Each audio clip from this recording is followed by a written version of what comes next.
Greetings, everybody. We're in Porto, Portugal, at the second edition of the MES and Industry 4.0 with the CEO of Critical Manufacturing, Francisco. Welcome.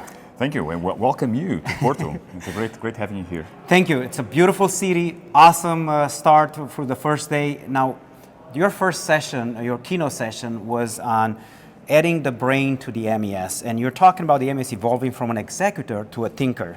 What are the most concrete examples you're seeing today as AI agents making real-time decision within the MES platform? Well, great. I mean, I hope that I put everyone's head spinning because the topic is so impactful, right? So I think what's going to happen is that as we're putting generative AI, let me explain this a little bit, as we're putting generative AI and we give them, so the LLMs, as we give them access to MES, access to data, it will start creating a lot of smart movements, smart suggestions, smart assessments, and we'll start having real impact, initially only through suggestions, across many different scenarios within manufacturing. The early results that we're seeing from this are absolutely outstanding. Can you double click on a couple of them, maybe with some feedback from the other teams? Yeah, so the first thing that we did, and it's important to understand this, the first thing that we did was starting to connect LLMs into our data models. That was the first step. And so we were at shock because at the very beginning we're just starting asking questions about data models. So if you have a data model and if the data model is consistent, structured, clean, you start getting wonderful results. And so we started asking questions about, can you please tell us what happened in the production in the last day? What happened in the last shift?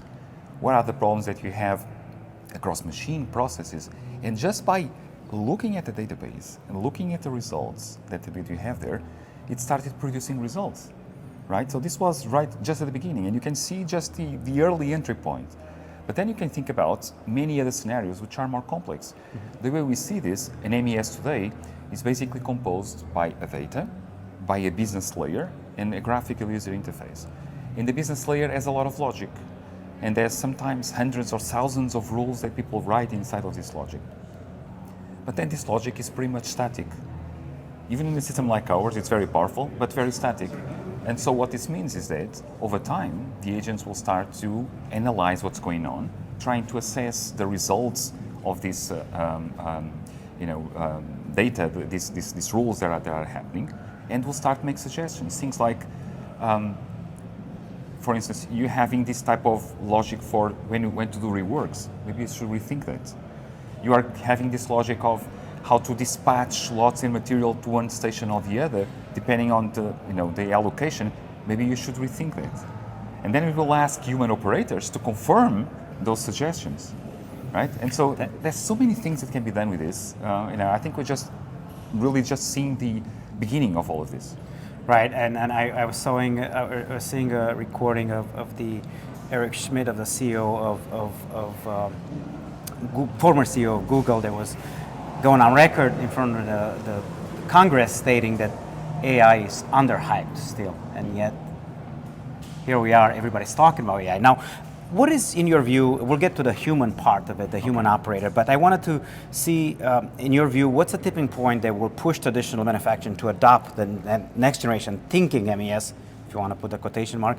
Is it operational efficiency? Is it labor constraint, supply chain volatility, or something else? Yeah, I think it's a great question because imagination is the limit, right? The LLMs originally, the ChatGPTs of the world, right, they were not trained with MES or manufacturing logic.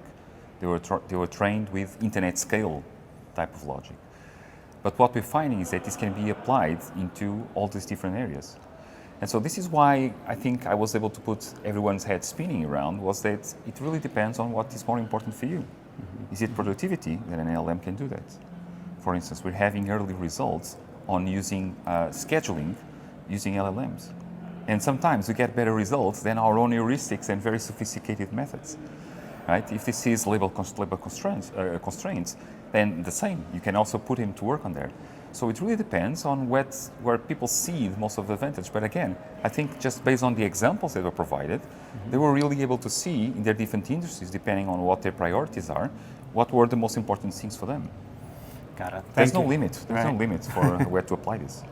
Now, How do you envision the role of human, whether human operators, or evolving as MES systems begin to make autonomous decisions?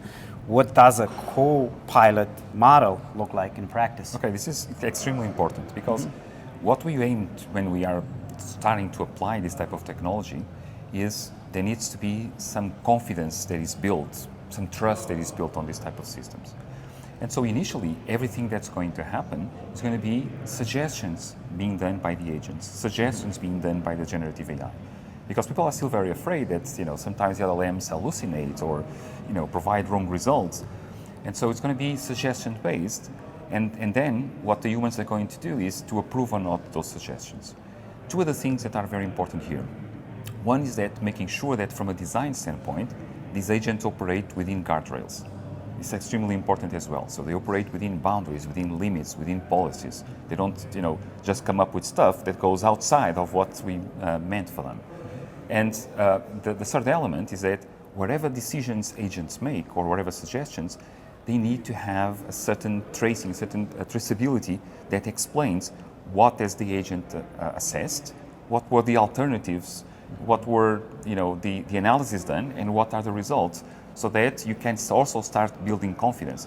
But again, I see that humans and agents going to work together for a very long time.